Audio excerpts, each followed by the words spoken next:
Hi, my name is Virginia Goodbread. Today is October 31st, 2021, and this is my safety video presentation for Early Childhood Education 1105. Today, I want to talk about the importance of risk management strategies and how to implement them in your own classroom. First and foremost, I think we need to define exactly what risk management is, and risk management consists of measures taken to prevent and avoid situations that could lead to unintentional injury in your classroom. Because we are entrusted with the well-being and safety of all the children in our classroom, it is so important that we enrich them and let them explore, but we do it in safe environments. Three key forms of risk management strategies are creating safe play environments, using safe equipment and toys for the ages in your classroom, and always using adequate and trustworthy adult supervision.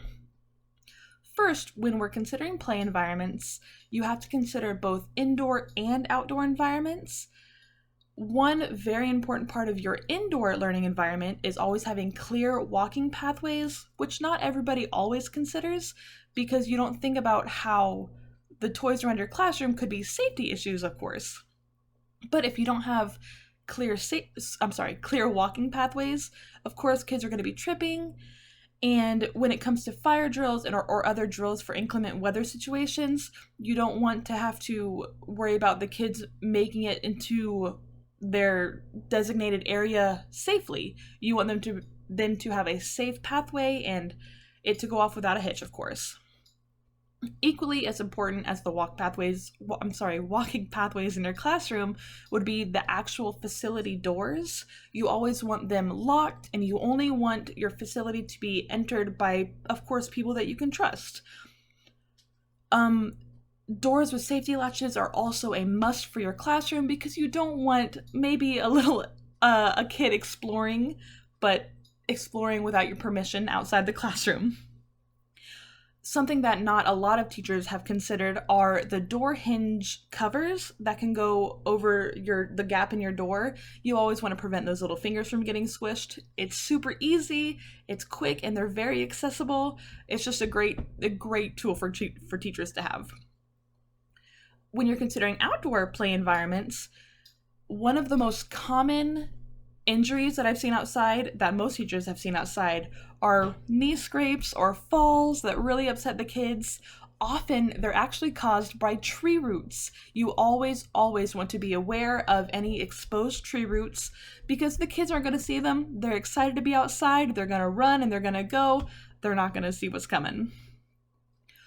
Equally as important, maybe even more so important, would be using your chart that's posted from Bright to the Start. It's called the Child Care Weather Watch Chart, which we've always called the CCW.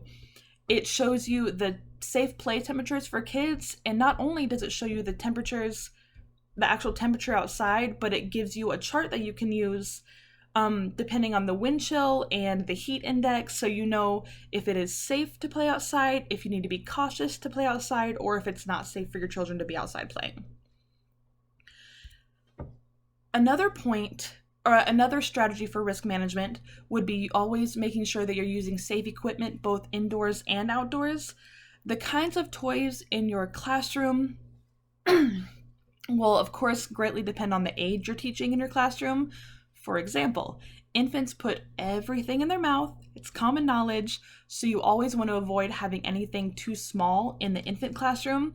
St. Luke's Health System actually recommends that if a toy can fit through the cardboard holder of a toilet paper roll, that it is too small to be in any kid's mouth, and that you need to take it out of your classroom.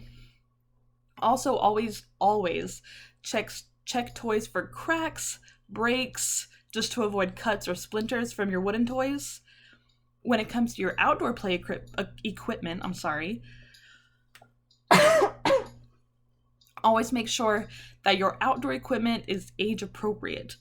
An example would be that rung ladders would not be safe for any kids under 2, for example, but they can excel in using ramps and slides and that sort of thing. It's great for their gross motor development, but you don't want anything that they're not quite ready to use. One of the most important parts of risk management is always having trustworthy and adequate adult supervision. Even using all the other risk management strategies, accidents happen. It just does. And a lot of it can be avoided using risk management, but most of it is going to be avoided having wonderful, trustworthy adult supervision. The safety of children in our care is always of the utmost importance, and as an adult, you're going to be able to see considerable dangers that kids are not going to be aware of. They just don't think about things. They might not see the consequences of their action that we will be able to see for them. And why let them learn the hard way when we can avoid the injury altogether? Anyone who's worked in daycare knows that you never ever leave children without any adult supervision. You always get another trustworthy, like a coworker or a school director, to come supervise your class while you go if you need to step away. Finally, ultimately, injury is unavoidable. As unfortunate as it is, they are kids, they are fun, they're going to explore, somebody's going to get hurt sometimes. Even with close consideration to the child's learning environment, learning and play material, and the best adult supervision, accidents happen.